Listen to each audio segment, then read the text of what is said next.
பேசலாம். திரு தூத்துக்குடி செல்வம், இங்க அதிமுகவும் பாஜகவும் எடுத்த முயற்சிகள் தோல்வி அடைந்து விட்டது. சட்ட ரீதியாக குற்றம் சாட்டப்பட்ட நபர் இன்று குற்றவாளி என்று நீதிமன்றத்தால் உறுதி செய்யப்பட்டிருக்கிறார். இது காவல்துறை மேற்கொண்ட உறுதியான நடவடிக்கைக்கு கிடைத்திருக்கக்கூடிய வெற்றி அப்படின்னு முதலமைச்சர் சொல்றார்.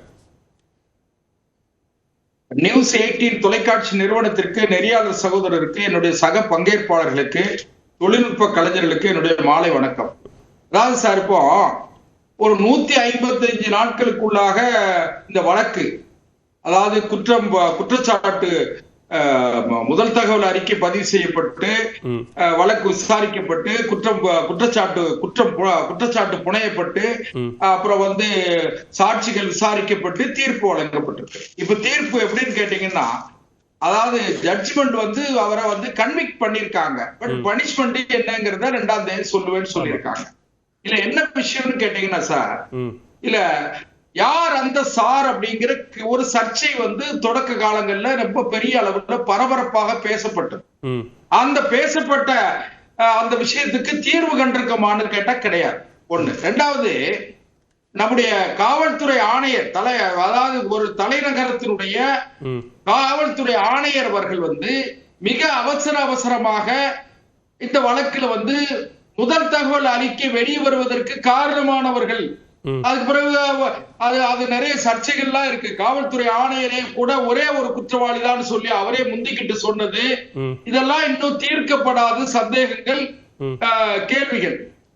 இன்னொன்னு, இதுல மெட்டீரியல் எவிடன்ஸ் பாத்தீங்கன்னு சொன்னா ரெண்டு விஷயம் தான் அவங்களுக்கு. அதுல 2 எவிடன்ஸ் தான். ஒண்ணு என்னன்னு கேட்டீங்கன்னா, அவருடைய பைக், அவருடைய செல்போன், மிஞ்சி போனா வேண்டாம், ஏன்னா அவர் ட்ரெஸ் எல்லாம் எல்லாத்தையும் போரன்சிக் இதுக்கு அனுப்பியிருப்பாங்க. சரி, நான் என்ன சொல்றேன்னு கேட்டீங்கன்னா, இதுல பெரிய அளவுல இந்த வழக்குல முறையாக விசாரிக்கப்பட்டிருந்தால் இதற்கு பின்னணியில இருந்த, அதாவது தூண்டிவிட்ட 120 கான்ஸ்பிரசின்னு சொல்லுவோம், கிரிமினல் கான்ஸ்பிரசி, அந்த கிரிமினல் கான்ஸ்பிரசில உள்ளவங்களை இன்னும் முறையாக இந்த வழக்கை விசாரித்திருந்தால் இன்னும் நிறைய குற்றவாளி இதுல மறைந்திருக்கிறார்கள் என்று நான் நினைக்கல, நாட்டு மக்கள் நினைக்கிறாங்க.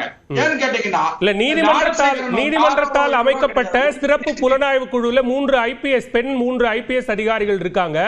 அந்த ஐபிஎஸ் அதிகாரிகள் டெய்லி ட்ரையல் அப்படிங்கிற அடிப்படையில் நீதிமன்றத்தில் விசாரணை நடந்தது. அதுக்கு பின்னதாக அவர்கள் நடத்திய விசாரணையில் பாதிக்கப்பட்ட மாணவி உட்பட 29 சாட்சியங்களை பதிவு செஞ்சிருக்காங்க. நீங்க சில ஆவணங்களை பத்தி குறிப்பிட்டீங்க.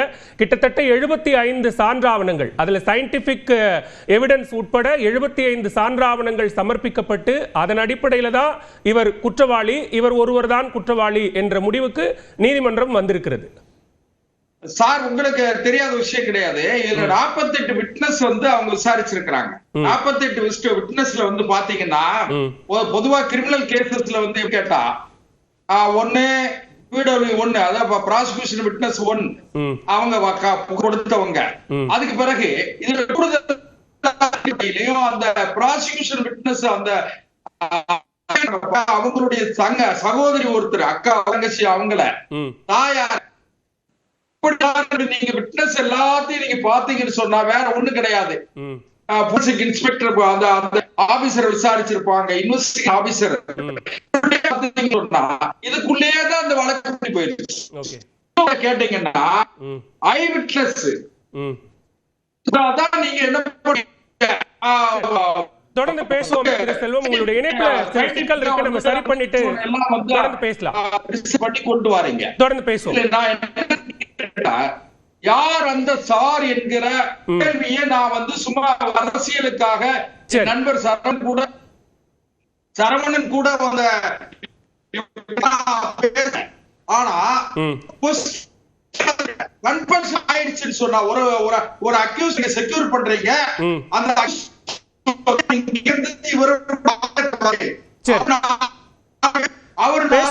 உங்க இணைப்புல சில கோளாறு இருக்கு, அதை சரி செஞ்சுட்டு தொடர்ந்து பேசலாம் செல்வம், பேசலாம். திரு செந்தில்வேல், இங்க அண்ணா பல்கலைக்கழக மாணவி வன்கொடுமை வழக்குல 5 மாதங்களில் தீர்ப்பு வெளியாகி இருக்கிறது. இது அரசியல் அரங்கிலும் ஏற்படுத்திய பல பரபரப்புகள் என்பது நம்ம பார்த்திருக்கிறோம். அந்த வகையில இன்றைக்கு எதிர்க்கட்சி தலைவரும் முதலமைச்சரும் எதிர்வினை ஆற்றியிருக்கிறார்கள். இந்த தீர்ப்பை அரசியலாக்குவது யார்? பாஜகவும் அஇஅதிமுகவும் தாவேகா உள்ளிட்ட கட்சிகளும் தான் இவற்றை அரசியலாக்குகிறார்கள். ரொம்ப வேதனையாக இருக்கிறது. இதுல யாருக்கு வேணாலும் வெற்றிக்கு கிரெடிட் எடுத்துக்கிட்டோம், எனக்கு அதை பற்றி பிரச்சனை இல்லை சார். அது அதிமுக எடுத்துக்கிட்டோம். ஆனா சில விஷயங்களை மக்களுக்கு உண்மையை உடைக்கணும். இப்ப மரியாதைக்குரிய சகோதரர் தூத்துக்குடி செல்வம் பேசுகின்ற பொழுது சொன்னார், எப்படி அவரால் இப்படி பேச முடியுதுன்னு எனக்கு தெரியல.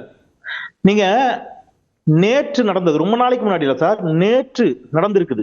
காவல்துறை, பாஜக அரசுடைய, மோடி அரசுடைய காவல்துறை போய் மல்யுத்த வீராங்கனைகளுக்கு பாலியல் தொல்லை கொடுத்த பிரிஜ்பூஷன் சிங் அப்படி கொடுக்கவே இல்லை, அது சும்மா காட்சிக்குன்னு சொல்லி வழக்கை இழுத்து, சார் நான் நீங்க பேசும்போது நான் எதுவுமே பேசல, பதறாதீங்க, நான் இப்பதான் ஆரம்பிக்கிறேன், ஏன் பதறீங்க செல்வம் சார், அமைதியா இருங்க, பதில சொல்லுங்க, என்ன பேச விடுங்க, நீங்க பேசும்போது எல்லாம் அமைதியா இருக்கிறேன்ல. பேசலாம் செந்தில்.